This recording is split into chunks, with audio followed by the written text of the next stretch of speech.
आप देख रहे हैं कुरुक्षेत्र, आपके साथ मैं हूं प्राची पाराशर। आज दिल्ली में बीजेपी की 2 दिवसीय बैठक खत्म हो गई। इस बैठक से कई बड़ी बातें निकलकर सामने आई।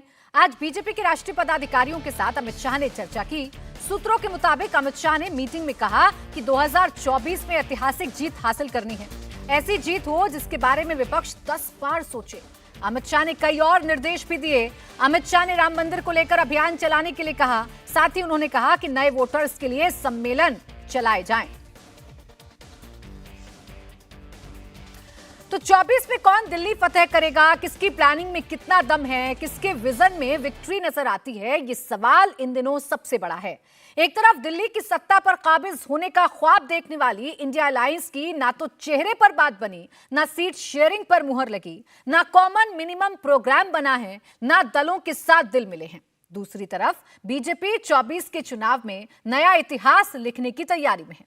इस मिशन के लिए टारगेट सेट किया गया है। खुद प्रधानमंत्री नरेंद्र मोदी ने और एग्जीक्यूशन का जिम्मा उठाया है गृह मंत्री अमित शाह और बीजेपी राष्ट्रीय अध्यक्ष जेपी नड्डा ने। 2 दिन की हाई लेवल बैठक में 24 के लिए 51% वोट शेयर हासिल करने का टारगेट है। मोदी ने जो टारगेट दिया उसका साफ मतलब है कि बीजेपी 400 प्लस सीटें हासिल करने के लिए मैदान में उतर रही है। बीजेपी के लिए यह टारगेट इम्पॉसिबल भी नहीं है, क्योंकि आंकड़े बताते हैं कि 224 सीटें लोकसभा की ऐसी हैं जहां बीजेपी ने पहले से ही 50% से ज्यादा का वोट शेयर हासिल किया है 2019 के चुनाव में। इसके अलावा 100 सीटें ऐसी हैं जिन पर वोट शेयर 40% के करीब है, यानी यहां भी टारगेट बहुत बड़ा नहीं है। ऐसी सीटों को मिला दें तो 324 ऐसी सीटें साफ दिखती हैं जो 24 में टारगेट को अचीव कर सकती हैं। अगर राज्यवार बात करें तो देश के सबसे बड़े राज्यों में बीजेपी का वोट शेयर काफी स्ट्रांग दिखता है। सबसे पहले बात बिहार की कर लेते हैं, जहां इंडिया अलायंस की नींव रखी गई है, जहां नीतीश प्रधानमंत्री उम्मीदवारी का दावा रखते हैं और फिलहाल फेस नहीं बनाए जाने से नाराज हैं। बिहार में बीजेपी ने 17 सीटों पर चुनाव लड़ा था। वोट शेयर लगभग 24% रहा। इस अनुपात में अगर बीजेपी राज्य की 40 में से 34 या 36 सीटों पर चुनाव लड़ती है तो ये वोट शेयर बढ़ना तय है। बात मध्य प्रदेश की करें तो यहां बीजेपी ने 29 में से 28 सीटें जीती थीं। वोट शेयर रहा था 58%, यानी नए मिले टारगेट से 7% ज्यादा। राजस्थान की 25 लोकसभा सीटों में से बीजेपी ने अकेले 24 सीटें जीती थीं। वोट शेयर रहा था 59% से ज्यादा, यानी नए मिले टारगेट से +8%। देश के सबसे ज्यादा सीटों वाले राज्य यूपी में भी बीजेपी का दबदबा रहा। 80 लोकसभा सीटों में से बीजेपी ने यहां 62 सीटों पर बाजी मारी थी। वोट प्रतिशत लगभग 50% का रहा था, यानी नए टारगेट के बिल्कुल नजदीक। सबसे शानदार प्रदर्शन बीजेपी का गुजरात में रहा। मोदी के गृह राज्य में बीजेपी ने सभी 26 सीटों पर परचम लहराया और वोट शेयर रहा 62% से ज्यादा, यानी नए मिले टारगेट से 11% आगे। छत्तीसगढ़ में 11 में से 9 सीटें जीतने वाली बीजेपी का यहां वोट शेयर तकरीबन 51% पहले से ही है। महाराष्ट्र का गणित थोड़ा अलग है। बीजेपी ने 2019 का चुनाव यहां शिवसेना के साथ लड़ा था। 42 में से 25 सीटों पर बीजेपी लड़ी, 23 में जीत हासिल की। वोट शेयर लगभग 28% रहा। औसत निकालें तो यहां 24 में जब बीजेपी ज्यादा सीटों पर लड़ती है तो टारगेट यहां भी आसानी से अचीव हो सकता है। हालांकि पश्चिम बंगाल में बीजेपी के लिए मुश्किल हो सकती है, क्योंकि यहां ममता बनर्जी ताकतवर नजर आती हैं। 2019 के नतीजे बताते हैं कि 42 सीटों में से बीजेपी ने 18 सीटें जीती थीं और तकरीबन 41% वोट शेयर भी हासिल किया था, जो कि नए टारगेट से बहुत कम नहीं है। यहां संभावनाओं को नकारा नहीं जा सकता। हाँ, अगर टीएमसी, कांग्रेस और लेफ्ट तीनों साथ आ जाएं तो सूरत बदल सकती है। इसी तरह दक्षिण भारत की बात करें तो यहां सभी राज्यों को मिलाकर कुल 131 लोकसभा सीटें हैं, जिनमें बीजेपी 2019 में 27 सीटें जीतने में कामयाब रही थी। यहां कर्नाटक में 28 में से 25 सीटें जीतने वाली बीजेपी इस बार तेलंगाना से काफी उम्मीदें लेकर चल रही है। हां, बाकी के राज्य मसलन केरल, तमिलनाडु, आंध्र प्रदेश जैसी जगहों पर बीजेपी के लिए संभावना ना के बराबर है। और अब आखिर में बात नॉर्थ ईस्ट की करें तो बीजेपी वहां खुद को काफी मजबूत मान रही है। वहां 8 राज्यों को मिलाकर 26 सीटें हैं, जिनमें बीजेपी 2019 में 15 सीटों पर काबिज हुई। ऐसे में यहां मजबूत उपस्थिति ये के संकेत हैं। यहां भी टारगेट मुश्किल जरूर है, लेकिन नामुमकिन नहीं। आज इसी पर करेंगे चर्चा कि आखिर किसका दावा कितना है पक्का और किसके दावों में कितनी है मजबूती। खास मेहमान हमारे साथ जुड़ गए हैं। अजय आलोक, प्रवक्ता भारतीय जनता पार्टी, एके वाजपेयी, मुख्य प्रवक्ता एलजेपीआर, राजीव राय, प्रवक्ता समाजवादी पार्टी, राजेश गुप्ता, प्रवक्ता आप और तहसीन पूनावाला राजनीतिक विश्लेषक के तौर पर हमें ज्वाइन कर रहे हैं। बहुत स्वागत है आप सभी का। अजय आलोक जी, 51% का टारगेट, एक बहुत बड़ा टारगेट आप लोग रख रहे हैं, कहां से लाइएगा इतने सारे वोट, कहां से लाइएगा इतनी सारी सीट? देखिए प्राची जी, भारत की विवेकशील और बुद्धिमान जनता मूर्ख नहीं है। अगर वो 14 के बाद मोदी जी को 19 में मौका देती है, और सबसे बड़ी बात आप देखिए, राजनीति का एक टेक्टोनिक शिफ्ट देखिए, पिछले 15 वर्षों का डेटा निकाल के देखिए, कांग्रेस ने जहां जहां राज्यों में सरकार बनाई है 5 साल बाद वापसी नहीं कर पाई। कभी सोचा क्यों? क्योंकि भ्रष्टाचार ऐसा चिपकता है कांग्रेस से कि वहां की जनता उब जाती है। तुष्टीकरण ऐसा चिपकता है कांग्रेस से कि वहां की जनता उब जाती है। भारतीय जनता पार्टी बार बार रिपीट करके स्टेट में भी सरकार बनाती है, देश में भी सरकार बनाती है। उसके कारण है मोदी की गारंटी पे लोग विश्वास करते हैं। क्या है मोदी की गारंटी? अरे विकसित भारत बनने की गारंटी है, सुशासन की गारंटी है, ईज ऑफ डूइंग बिजनेस की गारंटी है, एक चैन से सुकून से जिंदगी में रहने की गारंटी है, बिल्कुल टाइम बाउंडेड डिलीवरी की गारंटी है। ये लोग देख चुके हैं, गवर्नेंस में दिखता है। ये राजनीति में हम जानते हैं, हम लोग जब बैठते हैं तो फिर जब चुनाव आता है तो हम लोग गुणा गणित भाव जातीय समीकरण, फलाना समीकरण, ढिमकाना समीकरण, सब कुछ चलने लगता है। लेकिन अंत में जो कॉमन जनता है जिसको राजनीति से मतलब नहीं है, वो देखता है कि उसका जीवन कितना सुखी है, वो रात में आराम से घर से निकल सकता है कि नहीं। जिसके घर में बिजली नहीं पहुंची थी उसके घर में बिजली पहुंची कि नहीं, वो 6.5 करोड़ जनता ये देखती है कि मुफ्त में बिजली का कनेक्शन मुझे मिल गया। जिनके पास रहने को घर नहीं था, वो देखता है कि 4 करोड़ घर मिल चुका है, 2 करोड़ और मिलेगा। तो ये सब मोदी की गारंटी है। उज्ज्वला योजना से इतने 12 करोड़ सिलेंडर बढ़ गए, 50,000 करोड़ जनधन अकाउंट खुल गए। ये सब कोई सोचता था देश में? आज डिजिटल इकोनॉमी में आप देखिए, एक रिक्शा चलाने वाला, ठेला चलाने वाला गांव में गूगल पे, भीम ऐप का इस्तेमाल कर रहा है। ठीक। तो देश कहां से कहां बदल गया। लेकिन हमारे जो विपक्ष है उसकी सोच वही की वहीं रह गई कि मोदी को कैसे हराना। जैसे कर्नाटका में आज दिखा है ना कि हिजाब हटा देंगे, बोला कर्नाटका में, गूंज देश में सुनाई दी। तो क्या है ये? तो तुष्टीकरण है ना खुलेआम। सरकार में कांग्रेस के आते ही अगले दिन धर्मांतरण से कानून हटा लेंगे, मुसलमानों को गाड़ी खरीदने पर सब्सिडी दे देंगे। तहसीन भाई एग्री करेंगे? क्या ये सही है कांग्रेस का काम? अगर ऐसे विजन से देश चलाना है तो जनता समझदार है कि किसको चुनना है। कॉन्फिडेंस में भारतीय जनता पार्टी तो बैठक हो गई, ठीक है, टारगेट दे दिया 51% का, और आप लोगों के सामने भी ये रख दिया कि ऐसे जीतेंगे आप लोग, ऐसे हराएंगे तुष्टीकरण से मोदी को। राजी जी, अव्वल तो आपके शो में शिरकत करने का मौका मिले इसलिए शुक्रगुजार हूँ एडवांस में। सभी आपके दर्शकों को, सभी फेलो पैनलिस्ट को मेरी क्रिसमस। ये बात अजय भाई ने बिल्कुल सही की कि मोदी जी और भाजपा की गारंटी है, सुशासन की गारंटी, इतनी अच्छी गारंटी कि हमारे रेसलर्स इस वक्त रो रहे। कल रेसलर्स गए थे ना प्रधानमंत्री जी के घर पे पद्मश्री वापस रखने के लिए। क्या कहा था माननीय प्रधानमंत्री ने कि मेरे परिवार के आप सदस्य हो। बृजभूषण सिंह जी आज भी उसी पद पर बैठे हुए। दिल्ली पुलिस ने कहा उन महिलाओं को किस अभद्र तरीके से वो छू रहे थे प्रोटीन पाउडर मांगने के लिए, वहीं पर बैठे। रमेश बिडूरी पर कोई एक्शन हुआ?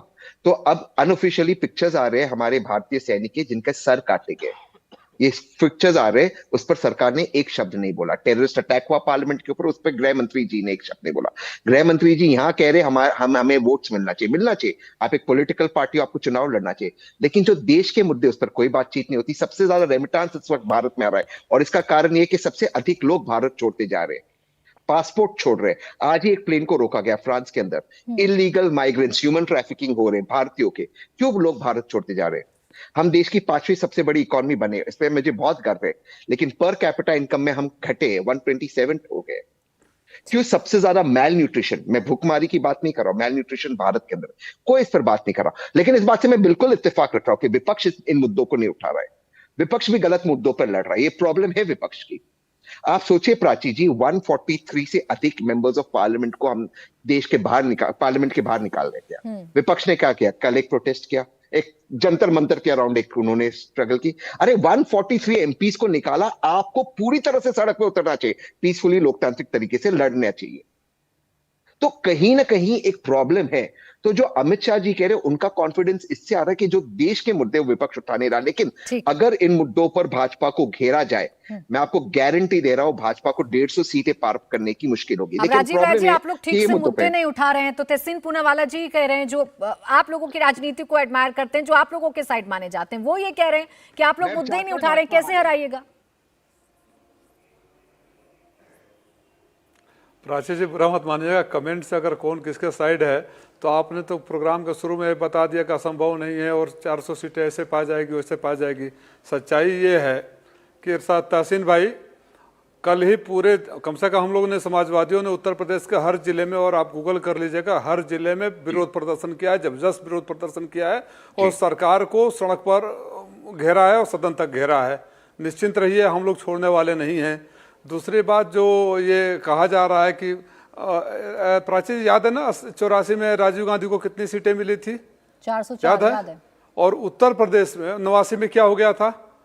हाँ, उत्तर प्रदेश 89 में नहीं आए थे।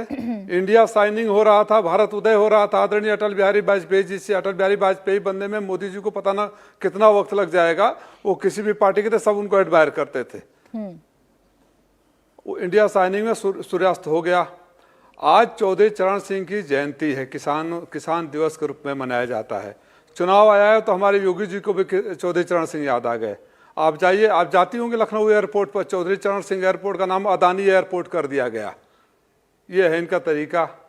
और निश्चिंत रहिए, आप बता रहे थे ना साउथ में तो खाता नहीं खुलेगा। आज संजोग से आज मैं बेंगलोर से आपसे बात कर रहा हूँ, साउथ में डबल डिजिट में नहीं पहुंचेंगे। मैं आपको लिख कर दे रहा हूँ, फिर हम उस दिन बैठेंगे।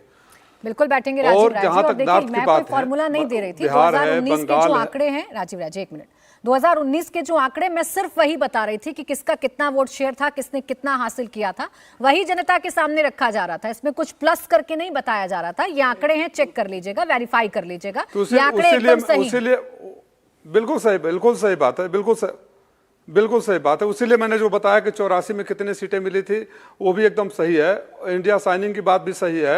और आज़ादी के 71 में पाकिस्तान के टुकड़े करने के बाद बांग्लादेश बनाने वाली इंदिरा गांधी के बारे में जो कहा जाता था, वो भी बिल्कुल सही है। तो हिंदुस्तान के सामने, हिंदुस्तान की जनता के सामने जब जब सवाल आता है कि इनके सामने कौन, हिंदुस्तान की जनता, सही में अजय भाई ने कहा कि बड़े समझदार हैं और बड़े बहादुर लोग हैं, जवाब देती है कि हिंदुस्तान किसी की जागीर नहीं है, हिंदुस्तान को कोई रोक नहीं सकता। जिन लोगों ने आज किसान दिवस पर चौधरी चरण सिंह की जयंती मनाई, उनके आंखों में खटक रहा था कि आपने चौधरी चरण सिंह, कहा चौधरी चरण सिंह और अदानी, आप कैसे माफ करेंगे उत्तर प्रदेश की जनता? रही बात, नहीं बोल लीजिए, अरे बोल तो कंप्लीट कर लेने दीजिए। प्राची जी, जितना टाइम अजय को दिया उतना हमको भी दे दीजिए। राजीव राय जी, पूरा टाइम मिला है। अब ये कंप्लेंट करने की आप लोगों की आदत हो गई है। बिल्कुल बराबर सबको समय मिल रहा है। AK वाजपेयी जी, चलिए, आपकी इजाजत नहीं तो नहीं बोलेंगे, आप ही कार्रवाई करेंगे। नहीं, मेरी इजाजत से कुछ नहीं होता सर। मैं तो सबसे एक कमेंट ले रही हूँ। आप इतने सारे गंभीर आरोप लगाए तो मैं एक जवाब ले लेती हूँ, अगर आपकी इजाजत हो तो। AK वाजपेयी जी, जवाब दे दीजिए राजीव राय जी की बातों का। मुद्दे तो हैं ना इन लोगों के पास, और उन मुद्दों को आप डिनाई तो कर नहीं सकते हैं। मुद्दा कौन सी मुद्दे इनके पास, बताइए ना कौन सा मुद्दा इन्होंने बताया? अभी ये तो पुराना चलेगा कि पहले ऐसे हुआ, ऐसे हुआ, ऐसे हुआ। मुद्दे कौन से बताएं? इनको दिक्कत ये है कि मुद्दे ही नहीं मिल रहे। नहीं, समझ में नहीं आएगा, अहंकार में समझ में नहीं आएगा। सेकंड, तहसीन ने बिल्कुल सही बताया कि ये लोग मुद्दे होते हुए भी मुद्दों को नहीं जमा पा रहे। मुद्दे कब नहीं होते? किस सरकार के खिलाफ नहीं होते, लेकिन उसको पब्लिक तक पहुंचाने की जरूरत होती है। और हम क्यों सलाह देंगे इनको कौन से मुद्दे हैं कौन से नहीं है? हम तो अपनी जीत की बात करते हैं, अपना टारगेट फिक्स करते हैं और उसको टारगेट को एग्जीक्यूट करके रिजल्ट लाने की बात करते हैं। ये जब ये राजनीति करना जानते हैं, इन्होंने सब पूरे देश के नेता बड़े बड़े मिल गए और एक फार्मूला बनाया कि भैया अगर मोदी को हराना है तो सब इकट्ठे हो जाओ, नंबर 1, और 1 to 1 सीट करो।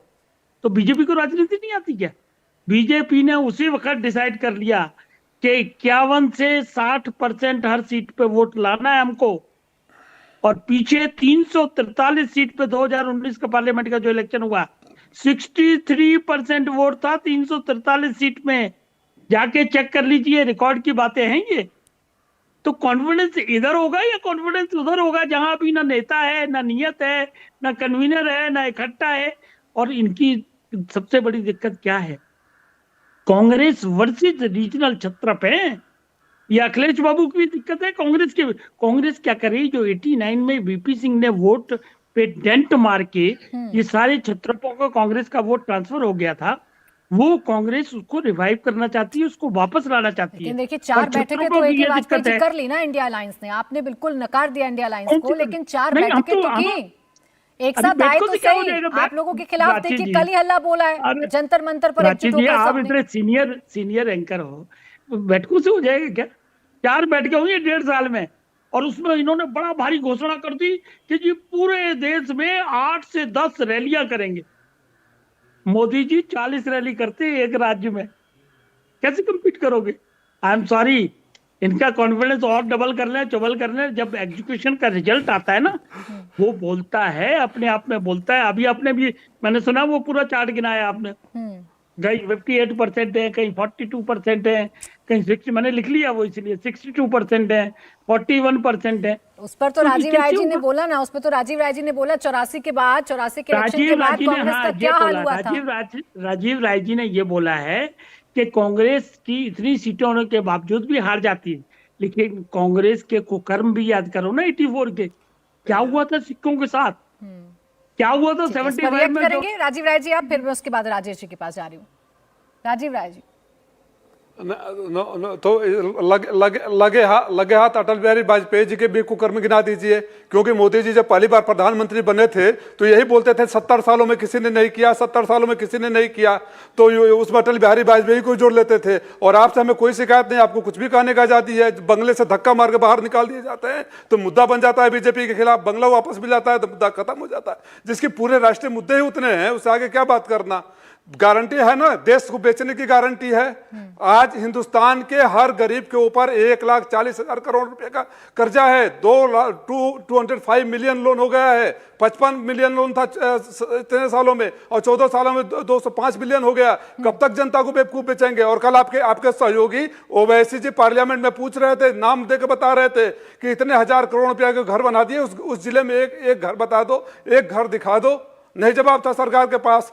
आपकी उपलब्धि यही है कि सदन में पास देकर उग्रवादियों को भीतर घुसाने वाले का सम्मान करते हैं, सदन में गाली देने वाले का सम्मान करते हैं, सदन में प्रधानमंत्री जी माखौल बनाते हैं, देश का अपमान नहीं होता है, बाहर हो जाता है। इंडिया उस पर आपसे सवाल करूंगी तो आप उल्टा मुझ पर ही भड़क जाएंगे, मुझे पता है। मैं राजेश गुप्ता जी के पास जा रही हूँ। राजेश गुप्ता जी, बीजेपी बड़ा ताल ठोक कर आप लोगों से पूछ रही है, पूरा इंडिया आपसे ताल ठोक कर पूछ रहा है। 4 बैठकें कर ली, क्या किया आपने मोदी को हराने के लिए? क्या फॉर्मूला लेकर आए अब देश के सामने? जी राजेश गुप्ता। देखिए, अभी पूना वाले भाई ने जो बात कही कि हम लोग उन मुद्दों को उठाते नहीं है। दरअसल मुद्दे तो बहुत उठते हैं, लेकिन नहीं या उठाते नहीं है, ढंग से उठा नहीं पा रहे, जो आपने कहा। मतलब मैं आप पे कोई आपकी बात को ही आगे बढ़ा रहा हूँ, आपसे विरोधाभास नहीं रख रहा हूं। मैं एक बात को आगे बढ़ा देता हूं कि विपक्ष जब मुद्दे को उठाता भी है तो उसको आगे बढ़ाने का काम या तो जनता में नीचे की तरफ से उसके कार्यकर्ता करेंगे या मीडिया करेगी। अब मीडिया अगर आज इस टॉपिक पर जिस पे आप बहस कर रहे हैं, अगर आप ये कहते, जो लोन की बात अभी राजीव राय जी ने करी कि भाई देखिए कि इतना लोन बढ़ता हुआ चला जा रहा है और 155 लाख करोड़ पार कर गए आप, और इस आर्थिक वर्ष के अंत तक 31 मार्च तक आप 175 लाख करोड़ हो जाएंगे, और आपको वार्न किया जा रहा है। इसके ऊपर डिबेट, कोई टीवी डिबेट नहीं हो रही है। जनता को आप लोगों की लड़ाई बीजेपी से कम, मीडिया से ज्यादा लगने लगती है राजेश गुप्ता जी। अरे उठाते मुद्दा, आप उठाते, आइए सड़कों पर, करिए प्रदर्शन, ना करें हम लोग चर्चा। एक सेकंड सर, ना करें हम लोग चर्चा, ना करें हम लोग चर्चा, तो उठाते रहिएगा सवाल, खड़े करते रहिएगा कटघरे में।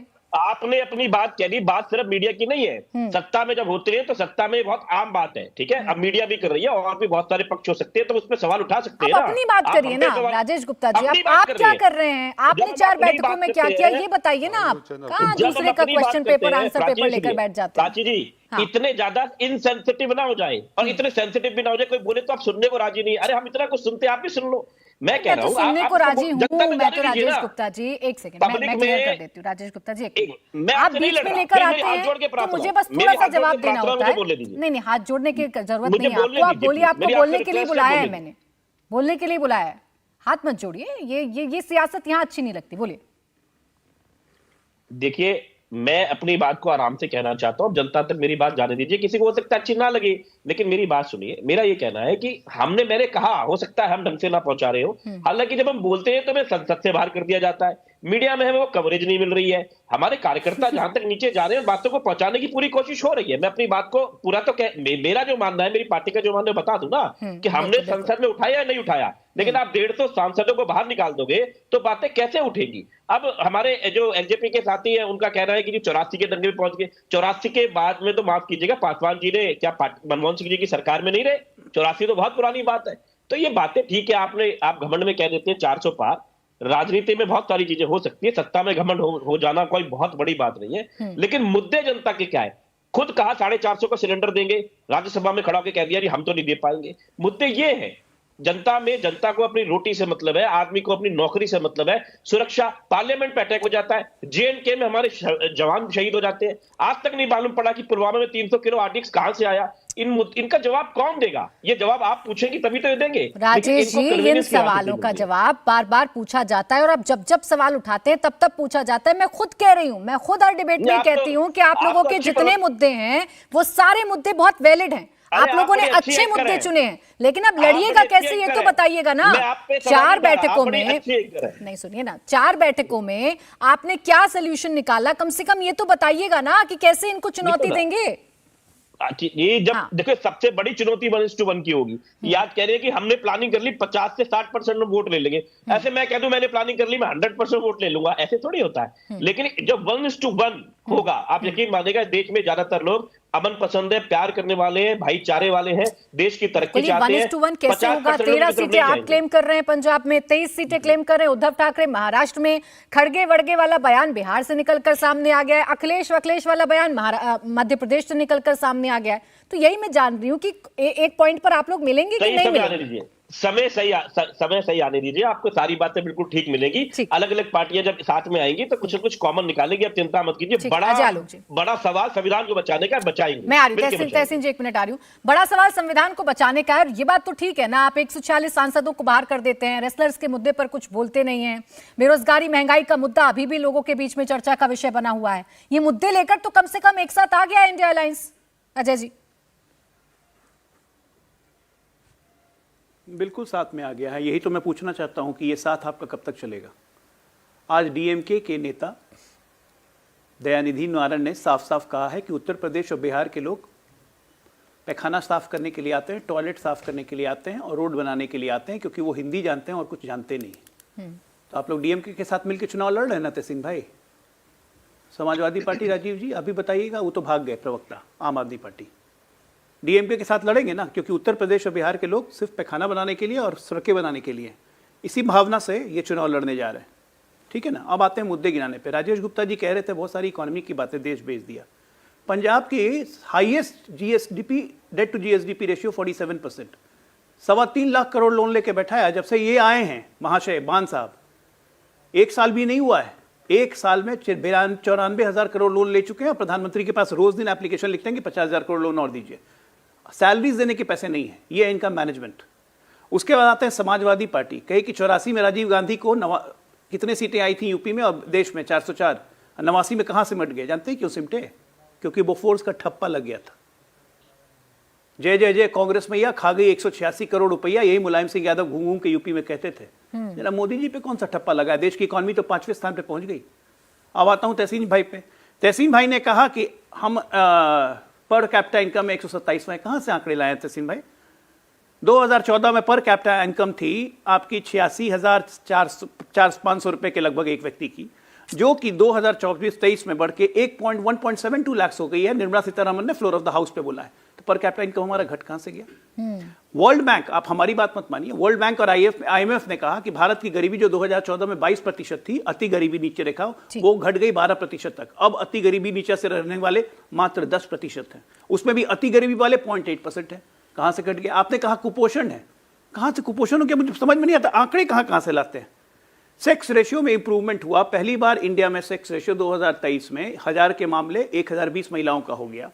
हमने अलग अलग योजनाएं चलाई, हमने इंद्रधनुष योजना चलाई जिससे सारे बच्चों का टीकाकरण हुआ, 6.5 करोड़ से ज्यादा बच्चों का टीकाकरण करवा चुके हैं। अजय आलोक जी, जब इतना सब कुछ आपके पास बताने के लिए है तो आप विपक्ष को बोलने क्यों नहीं देते हैं? आप विपक्ष आपसे सवाल करता है तो आप उसकी आवाज को क्यों बंद कर देते हैं? संसद से बाहर कर देंगे, नहीं तो उस पर कोई ना कोई कार्रवाई हो जाएगी। विपक्ष की भाषा में कहूं तो डराते और धमकाते हैं। आपको पता है, आज मैं आपको एक खुलासा करता हूं। विपक्ष के सांसद जा के अध्यक्ष को कह रहे थे राज्यसभा में और सभापति को अध्यक्ष को लोकसभा में और सभापति जी को राज्यसभा में कि मुझे निलंबित कर दो, मुझे निलंबित कर दो। रिक्वेस्ट फॉर एक्सपल्शन हो रहा था, और ये बात और किसी ने नहीं, पार्लियामेंट्री अफेयर्स मिनिस्टर ने कही है कि और ये सदन बहुत अच्छा चला। हाँ, जब आगे ये सब कैसे बातें हुआ? हो गई, घुसपैठ हो गई, स्पीकर ने बुला के सबको समझाया, सबसे बात की, उसके बाद 45 मिनट तक लेकिन इस सदन बहुत घुसपैठ अच्छा पे चला। उसके बाद जिम्मेदारी एक मैसेज आता आपकी, है जिस पास पर कि वो निलंबन 2 करना, व्यक्ति उसके अंदर सब उठा घुसे, के- सब उठा के वहां पे वो सांसद सब उठा के राम मंदिर की आपके, वो नौटंकी शुरू सांसद कर दी है आपके, लोगों ने। नई पार्लियामेंट आपके देखरेख में बनी, सुरक्षा की जिम्मेदारी आप लोगों की, उसके बावजूद चूक हुई, विपक्ष सवाल पूछे तो आप कहते हैं आप ही गलत हैं, तो राजनीति है। अब सवाल पूछना राजनीति होता है क्या अजय आलोक जी? बिल्कुल सवाल पूछना राजनीति नहीं होता है, लेकिन सवाल का जवाब आपको उसी वक्त चाहिए जब वो इंक्वायरी ऑर्डर हो गई है, जब स्पीकर ने बुला के सर्वदलीय फ्लोर लीडर से बैठ के बात कर ली कि हाई लेवल होम मिनिस्ट्री की इंक्वायरी मैंने ऑर्डर कर दी है, 10 से 15 दिन के अंदर आएगा, इसको सदन के पटल पे रखेंगे, सबको अब समुचित जानकारी दी जाएगी। उस वक्त तो सारे सेटिस्फाइड होकर चले गए कि हाँ ठीक है। ठीक, और उसके 45 मिनट के बाद क्या हुआ कि गृह मंत्री आगे बयान दे, तहसीन गृह साहब। मंत्री बयान दे, गृह मंत्री बयान दे। चलिए हलवा आपकी है इन क्या? बातों का क्या जवाब गृह मंत्री तहसीन बयान पूनावाला जी देंगे? देंगे। जब तक कोई मैं आ रही हूँ investigation की तहसीन जी रिपोर्ट आपके आई पास, नहीं मुझे है, एक छोटे से facts ब्रेक के पता लिए नहीं रुकना है। है अजय जी, अब रोकिए तो आप। खुल रहा है मुझे एक सब छोटे से facts। ब्रेक के लिए रुकना है, ब्रेक से फौरन वापस लौटेंगे, देखते रहिए कुरुक्षेत्र।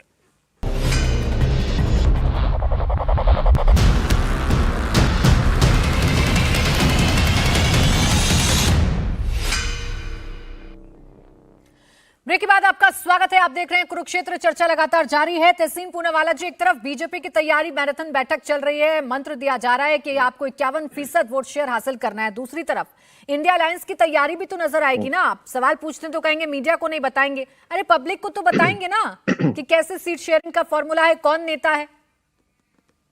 प्राची जी, आपके इस सवाल का मैं स्पेसिफिक जवाब देता हूं, लेकिन उसके पहले मैं अजय भाई के कुछ सवालों का जवाब दे दूं। मैं ऑनेस्टली आपके माध्यम से और अजय भाई के माध्यम से माननीय स्पीकर और चेयरपर्सन राज्यसभा का शुक्रगुजार हूं। इतना विपक्ष की बात सुनते हैं कि विपक्ष के लोग आके कहे हमें सस्पेंड कर दो, तो सस्पेंड कर दिया। इतनी बात सुनते हैं तो जब विपक्ष के लोग कह रहे थे माननीय गृह मंत्री जी एक स्टेटमेंट दे दे, तब स्टेटमेंट क्यों नहीं दिलवाया? ये बात सुनी विपक्ष की, जो महत्वपूर्ण मुद्दा था वो उस पर बात नहीं सुनी। ये सिलेक्टिवली सुनने की आदत है क्या उन्हें? लेकिन बात क्या है, जब माननीय एल.के. अडवाणी जी ने 2001 में स्टेटमेंट दिया तब वे गलत थे, वे भी तो देश के गृह मंत्री थे। उन्होंने तो नहीं कहा कि स्पीकर स्टेटमेंट देंगे, खुद गृह मंत्री साहब ने आके स्टेटमेंट दिया। और क्यों स्टेटमेंट देना जरूरी था, मैं थोड़ा इस पर प्रकाश डालता हूं। क्योंकि पहले जो स्टेटमेंट माननीय स्पीकर साहब ने और रक्षा मंत्री साहब ने दिया वो ये था, स्पीकर को मैं वर्बैटिम कोट करता हूं, कि छोटी घटना है। और रक्षा मंत्री साहब ने कहा कि आइंदा पास ट्रेजरी बेंच और विपक्ष ठीक ठाक से दे। इसके बाद दिल्ली पुलिस ने यूएपीए का चार्जेस लगाया, टेररिस्ट घटना से घोषित किया और कहा कि ये लार्जर कॉन्स्पिरेसी है। और माननीय गृह मंत्री ने एक टीवी चैनल पर इस पर बातचीत की। तो अगर विपक्ष कहता है कि पार्लियामेंट में इस पर बातचीत हो तो क्यों नहीं हो? तो ये कौन सा लॉजिक है कि स्पीकर साहब और चेयरपर्सन साहब सिलेक्टिव बात सुनेंगे? दूसरी बात, अजय भाई ने कहा कि हमारा पर कैपिटल इनकम बढ़ा है, बिल्कुल बढ़ा है। मैंने कहा रैंकिंग घटी है, 127 तो 139 पीपीपी पर घटे, हमारी उसमें नहीं बढ़ी। पर कैपिटल इनकम ऑफ कोर्स बढ़ेगी क्योंकि डॉलर के मुकाबले हमारी जीडीपी बढ़ी है, बट सवाल है हमारी रैंकिंग हमारी घटी है। और मेल न्यूट्रिशन की बातें मैं आपको इस बात समाप्त करता हूं, मेल न्यूट्रिशन। और इस वक्त प्राची जी, आपके दर्शक सिर्फ इतना सोचे कि इर्द गिर्द कितने यंगस्टर्स है जिनको हार्ट अटैक आ रहा है, कितने यंगस्टर्स है जिन पर डायबिटीज है, ये आप लोग जानते हैं, मैं इस पर स्टेटिस्टिक्स में नहीं जानता हूं, आप सब जानते होंगे। आज मेल न्यूट्रिशन की तकलीफ है भारत को। लेकिन मैं आपकी बात से इत्तेफाक रखता हूं प्राची जी, जब तक विपक्ष के नेता हो, हमारी लड़ाई टीवी एंकर से नहीं है, हमारी लड़ाई भाजपा से पॉलिटिकल है। जी बिल्कुल, उससे होता है, बिल्कुल, क्योंकि हम कार्बोहाइड्रेट्स खा रहे हैं। ये डिबेट उसकी नहीं, हम साइंटिफिक डिबेट उसका कार्डियक डिजीज, हाइपरटेंशन और डायबिटीज कार्डियक डिजीजेस का malnutrition से होता है। डायबिटीज जी, क्योंकि हम कार्बोहाइड्रेट्स खा रहे हैं, कार्बोहाइड्रेट्स एक बहुत बड़ा है। लेकिन ये हम उस पर न्यूट्रिशन पे हम डिबेट नहीं कर रहे, लेकिन क्योंकि हम इतना कार्बोहाइड्रेट्स कर रहे हैं, हमारा प्रोटीन जिम्मेदार है, आप इन्हें जिम्मेदार मानते हैं किसी भी सूरत में? भारतीय जनता पार्टी और इनकी सरकार जिम्मेदार है। क्योंकि मेल न्यूट्रिशन पे बात हो ही नहीं रही देश में, ये एक बहुत बड़ी समस्या है हमारे देश में। ठीक है, अजय आलोक जी इस पर जवाब दे दीजिए, फिर बाकी मेहमान। यस, कार्बोहाइड्रेट से होता है। अरे भैया, पोषक अभियान के तहत 10.5 करोड़ महिलाओं शिशुओं को पोषक आहार दिए जा रहे हैं, जाके पता कीजिए ना। अगर मान लीजिए मेल न्यूट्रिशन होता तो सेक्स रेशियो इंप्रूव कैसे होता, जरा खुद सोचिए जरा। अगर मान लीजिए मेल न्यूट्रिशन होता तो वो जो बच्चों का वैक्सीनेशन हो रहा है, 6 करोड़ बच्चों का वैक्सीनेशन हो गया, उनकी हेल्थ इंटाइजेस रखी जा रही है, तो वो कैसे हो गया? तहसीन भाई, सर बहुत इंप्रूवमेंट हुआ है, एक चश्मे से मत देखिए। जैसे घोड़े को हरा चश्मा लगा दिया जाता है ना, तो उसको सब कुछ हरा हरा दिखता है। परिवार का चश्मा, अरे सुन लीजिए, मैं आपको बीच में नहीं टोक रहा था, मैंने बीच में नहीं टोका, हैव दैट कर्टसी। अरे हैव दैट कर्टसी मैं खत्म कर लूं, फिर बोलिएगा ना। मैं कह रहा हूं कि परिवार का चश्मा, जैसे घोड़े को चश्मा लगा दिया जाता है ना, तो उसको सब कुछ हरा हरा दिखता है। और सूखी घास भी उसको खिला देते हैं लोग कि लो ये हरी घास है, और घोड़ा खा लेता है। अजमेरी गेट में होता है, जाके देखिएगा जब तांगा लगता है वहां पे शाम में। तो कांग्रेस के जितने समर्थक हैं वो सिर्फ परिवार के चश्मे से इस देश को क्यों देखते हैं भाई? देश बदल गया है, देश नहीं, लेकिन एक सवाल आप अजय आलोक जी सवाल का जवाब देने में चूक गए। बड़ा अच्छा सवाल पूछा आपसे कि इतने सेलेक्टिव क्यों है स्पीकर? आप विपक्षी सांसदों की जब इतने सुनते हैं तो ये भी सुन लेंगे कि जवाब दिलवा दीजिए। स्पीकर बिल्कुल सेलेक्टिव नहीं। पहली बात स्पीकर ने सस्पेंड तब किया, सभा और चेयरमैन ने सस्पेंड तब किया जब ये लोग अश्लीलता पे उतर गए, जब ये लोग उदंड हरकत करने लगे, जब इन लोग वेल में आके प्लेकार्ड लहराने लगे, जब इन्होंने कागज फाड़ के चेयर पे फेंकना शुरू कर दिया, तब ये सस्पेंड हुए। लेकिन ये सोची समझी सुनियोजित रणनीति थी कि हमें सस्पेंशन लेना है, ठीक है ना? ठीक है, और कोई सेलेक्टिव नहीं है स्पीकर। सदन में कोई ऐसे आके फ्रिवलेस की तरह बात नहीं बोल सकते। एक मिनट खत्म कार्रवाई करिए ना। हम राजा चड्ढा नहीं है कि सदन में आके झूठ बोलेंगे। गृह मंत्री अगर बोलेगा तो विद फैक्ट्स बोलेगा। अजय आलोक जी, जब रमेश पिदुड़ी बोलते हैं तब भी तो मर्यादा तार होती है ना, तब कहां चला जाता है सस्पेंशन? नहीं, झूठ नहीं बोलते। उसकी ऑलरेडी एथिक्स कमेटी जांच कर रही है, उसकी ऑलरेडी एथिक्स कमेटी जांच कर रही है। मैं आ रही हूं, अब एथिक्स कमेटी का वेट कर लेते हैं उसमें। तहसीन जी मैं आ रही हूं, एक सेकंड। राजीव राय जी बहुत देर से कहना चाह रहे हैं। राजीव राय जी, आप लोगों की सोची समझी साजिश थी, रणनीति थी, आप लोगों को निलंबित होना था और माहौल बनाना था। जी अजय भाई को पहले धन्यवाद दे लूं। मैं पहले सेगमेंट में कहा था कि आज किसान दिवस है, इन्होंने कहा कि कोई मुद्दा ही नहीं है। मेरे उत्तर प्रदेश के लोगों याद रखना कि किसान दिवस के दिन जब मैंने बोला था कि चौधरी, ये मैंने नहीं कहा, मैंने कहा डीएमके के साथ गठबंधन करेंगे। उत्तर प्रदेश और बिहार के लोगों के बारे में जो बोला है, नहीं मेरे बोले फिर बीच में बोलने लगे। आप दूसरे लोग बोलते हैं, मैं बीच में नहीं बोलता। बिहार के लोगों का टॉयलेट बनाना है। अरे आपकी प्राची जी, जब आदमी के पास जवाब नहीं होता ना, आप बोलिए राजीव राय। अजय आलोक जी, याद है आतंकवादी कहने वाले पीडीए के तलवे चाट कर सरकार बनाए थे? याद है आपको? या आपको याद दिलाऊं? प्राची जी बोल रहे थे कि कल खरगे वर्गे बोल दिया गया, जिसको मुझसे नहीं पूछा कि भड़क जाऊंगा। प्राची जी आपका काम है भड़कना, वो सच्चाई है कि उसने बोला था। मैं याद दिलाना चाहता हूं कि हिंदुस्तान में कभी ऐसा नहीं होगा कि कोई सरकार में मंत्री रहा व्यक्ति विधानसभा का सदस्य होकर हिंदुस्तान के मुख्यमंत्री, प्रधानमंत्री और गृह मंत्री को गाली दे। मां बहन की गाली महेंद्र पांडे को दिया गया, तलवे चाट रहे हैं ना, उसके मंत्री बनाने जा रहे हैं ना। आप बात करिए। पास देने वाले को भीतर बैठाए हैं और पास देने वाले के विरोध करने वाले को बाहर कर दिए हैं। पासपोर्ट देने वाले को आपने सदन से बाहर कर दिया गया और जांच हो रही है। पुलवामा पर जांच क्या हुआ बताइए? 3.5 साल में क्यों घबरा जाते हैं? पुलवामा पर जांच का आदेश देश को जानने का हक है कि नहीं है? जिस व्यक्ति के खिलाफ आप जांच कर रहे थे, प्रधानमंत्री जी नेचुरली करप्ट पार्टी बोल रहे थे, 3 दिन बाद उसको उप मुख्यमंत्री बना देते हैं। गिनाओ जहां आप जांच करते हैं। आपके जांच का मतलब है कि बीजेपी के शरण में चले जाओ, मंत्री और मुख्यमंत्री उप मुख्यमंत्री बन जाओ। आप जांच पर बात करने लायक हैं। और आप बता रहे थे कि गरीबी ही खत्म हो गई। हद है भाई, 80 करोड़ लोगों को 5 किलो अनाज पर जिंदा रखे हुए आप, और गरीबी खत्म हो गई। ये कैसे हो सकता है? जब गरीबी खत्म हो गई तो अदानी या अंबानी के रिश्तेदारों को देश सुन रहा आपकी बात, बोलिए। और दोहरेपन की झूठ होती है। और माल न्यूट्रिशन 127वां में 111वां पोजीशन पर ग्लोबल हंगर इंडेक्स पर भारत है। आप कितने जोर से झूठ बोलेंगे? कब तक झूठ बोलेंगे? अब जांच का आदेश जो हुआ, जांच की कार्रवाई करिए ना। ठीक है राजीव राय जी, वो जो आपसे सवाल कर रहे थे वो सवाल बिल्कुल अलग था। वो तो डीएमके को लेकर, आपके अलायंस पार्टनर को लेकर सवाल कर रहे थे कि यूपी बिहार के लोगों के लिए जो बयान दिया गया है उससे इत्तेफाक रखेंगे, साथ में खड़े होंगे डीएमके के? नहीं। फिर आ रही हूँ राजेश जी, आ रही हूँ। नहीं, हम विरोध करेंगे। हम कभी इत्तेफाक नहीं रखेंगे, हम कभी इत्तेफाक नहीं रहेंगे। हम आपके चैनल पर हम विरोध करेंगे। लेकिन जब उत्तर प्रदेश और बिहार के लोगों को इनके सहयोगी दल महाराष्ट्र में दौड़ा मार रहे थे, गालियां दे रहे थे, घर छोड़ के भाग रहे थे, तो उनकी फूल माला चढ़ा रहे थे। आधी पार्टी। आज तो वो आपके अलायंस पार्टनर है। अब वो किसके साथ? आज तो वो आपके अलायंस पार्टनर है। नहीं, अब किसके साथ है राजीव राय जी? वो जिन पर इतना गुस्सा आ रहा है आपको, जितना एग्रेशन आ रहा है, वो अभी किसके साथ है? मन से ना इन्हीं के साथ है। राज ठाकरे इन्हीं के साथ है। मन से इन्हीं के साथ है। प्राची जी रिकॉर्ड चेक कर लीजिए, राज ठाकरे इन्हीं के साथ है। इन्हीं के साथ है। राजेश गुप्ता जी, ठीक है। राजेश गुप्ता जी, आप लोगों की सोची समझी साजिश है और रणनीति आप लोग बता नहीं रहे कि कैसे हराएंगे। पहले तो मैं आपको बता दूं, कभी कभी बीच में आवाज भी कटती है और जैसे वीडियो भी गई। आलोक जी को मैंने पहले भी, अजय आलोक जी को पहले भी कहा कि भाई साहब व्यक्तिगत मत बोला करो। आप अच्छे पढ़े लिखे आदमी अपने पॉइंट्स रखो ना। ऐसी बातों में क्यों होता है कि भाग गए? कहीं नहीं भाग के जाएंगे।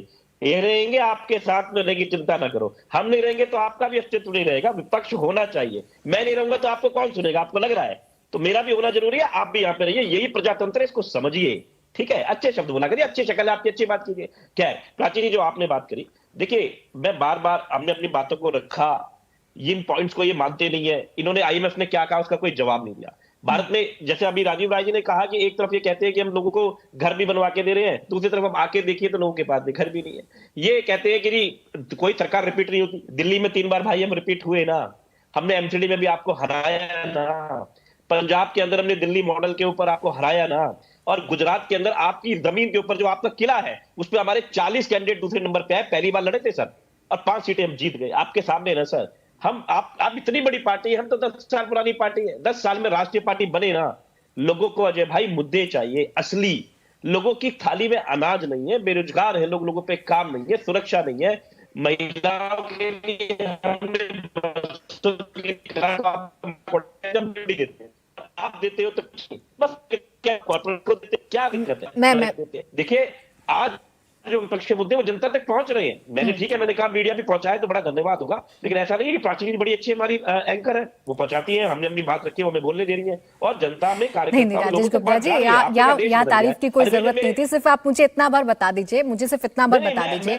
मैं बार बार एक चीज कह रही हूँ आप लोगों से, आप लोगों के मुद्दे का चयन, देश के मुद्दे का चयन है। विपक्ष जो आवाज उठा रहा है वो आवाज ठीक है, बस इतना बता दीजिए कि एक दूसरे के खिलाफ जो बयान देते हैं आप लोग, ये कौन सा लोकतंत्र है? अखिलेश वखलेश खड़गे फड़गे वाले जो बयान सामने आ रहे हैं, इसका क्या मतलब निकालूं?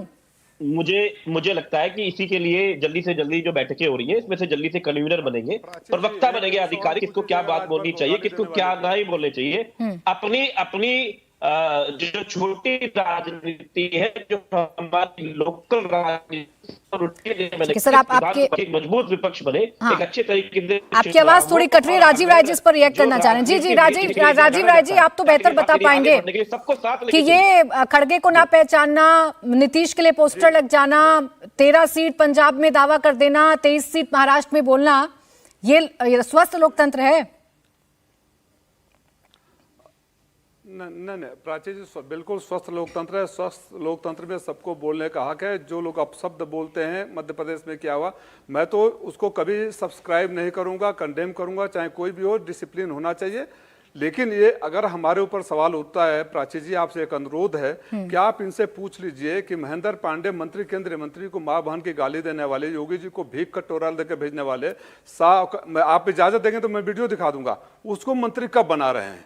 आपका हक है, आप सवाल पूछोगे, मुझे उसमें कोई नहीं है। जो बोल रहे हो गलत बोल रहे हैं, ये भी बोलूंगा मैं, जो बोल रहे हो गलत। कब ठीक करिएगा? 4 बैठक हो गई, चुनाव नजदीक आ गए। राजीव राय जी, आप ही को परेशान कर सकता है। बस एक बार जवाब दे दीजिए अजय आलोक जी, फिर वाजपेयी जी आपके पास आ रही हूँ।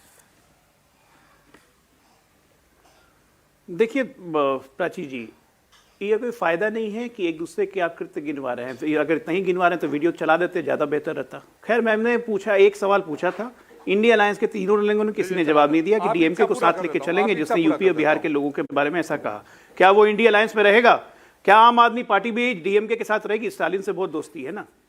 और मैंने इसलिए कहा था आपको राजेश जी कि भागे, क्योंकि आप स्क्रीन से हट गए थे। मैंने आपको पर्सनल होकर नहीं बोला, व्यक्तिगत में कभी नहीं होता हूं, क्योंकि यहाँ पे हम लोग डिबेट अपने मुद्दों की कर रहे हैं, व्यक्तिगत की बात ही नहीं है। मेरा सिंपल एक लॉजिक है और एक बात मानना है। देश आपकी किस बात को माने? अरविंद केजरीवाल आते हैं, खड़गे जी का नाम बढ़ा देते हैं, जनता राजीव राय जी, अगर इस वीडियो में कुछ ऐसा है जिसे हम दिखा नहीं सकते हैं, जिसकी बातों को हम बिना बीप लगाए बता नहीं सकते, तो प्लीज मत चलाइए।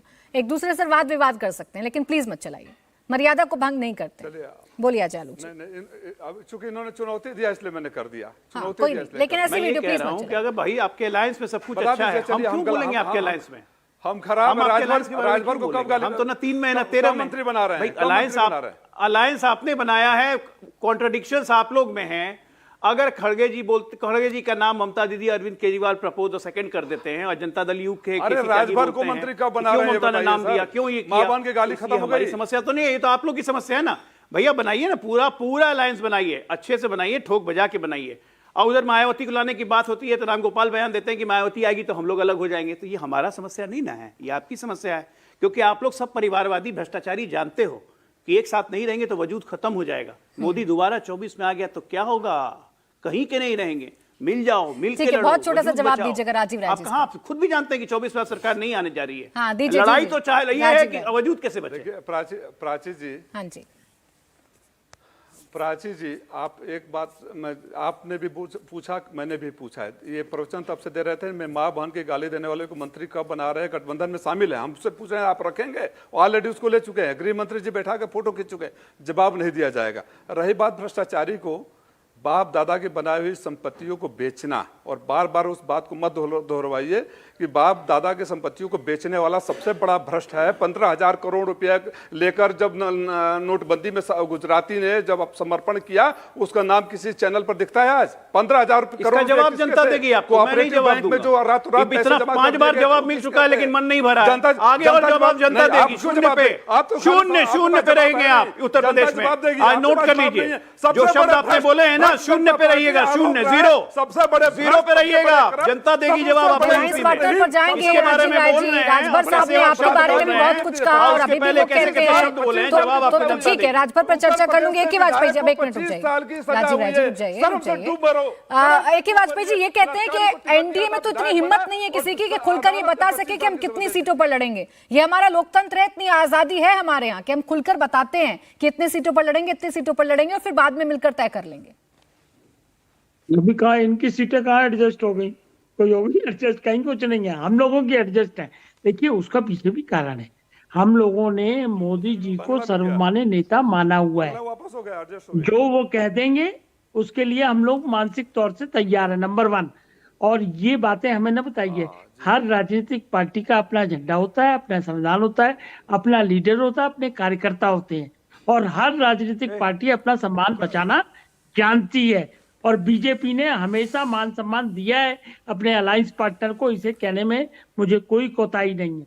आप याद करिए 2019 में इनके 282 सांसद थे, किसी की जरूरत नहीं थी, इन्होंने हमारा 6 सांसद थे, मंत्री बनाया, मान सम्मान दिया। तो ये हमें क्या, इनके साथ भी हम रहे हैं, कांग्रेस यूपीए में भी रहे हैं।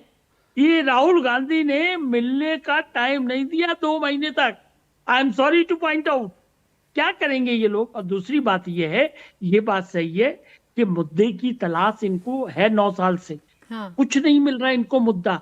और ये बात अजय जी की मैं बिल्कुल इसको सही मानता हूं, क्योंकि हमारे को भी इंफॉर्मेशन आई है। ये जो साजिश के तहत, मिली भगत के तहत, मुद्दों की तलाश के तहत ये सस्पेंशन वाला ड्रामा किया गया है। उस दिन 10 बजे इनकी मीटिंग थी, उसमें इन लोगों ने डिसाइड किया कि पार्लियामेंट को नहीं चलने देना, चाहे किसी हद तक जाए, और उसी के चलते ये सस्पेंशन वाली बात आई नंबर 1। अब सब कुछ विपक्ष ही करता है, तो फिर सत्ता पक्ष का क्या काम है? सरकार की कोई तो जिम्मेदारी होगी ना। ए.के. वाजपेयी जी, आप तो सारा ठीकरा विपक्ष पर फोड़ देते हैं, सदन ना चले तो विपक्ष जिम्मेदार, बताएंगे ना। संसद से बाहर हो जाए तो विपक्ष जिम्मेदार, संसद की सुरक्षा में चूक हो जाए तो विपक्ष जिम्मेदार। कुछ तो जिम्मेदारी आप लोग भी लीजिएगा ना। ए.के. वाजपेयी जी, अगर ये समझदारी से काम नहीं करेंगे तो उसका भुगतना पड़ेगा इनको। राजेश जी, मैं नहीं आ पाऊंगी आपके पास, माफी चाहूंगी। तहसीन जी आपके पास भी नहीं आ पाऊंगी। बहुत शुक्रिया आप सभी का हमारे साथ इस चर्चा में जुड़ने के लिए।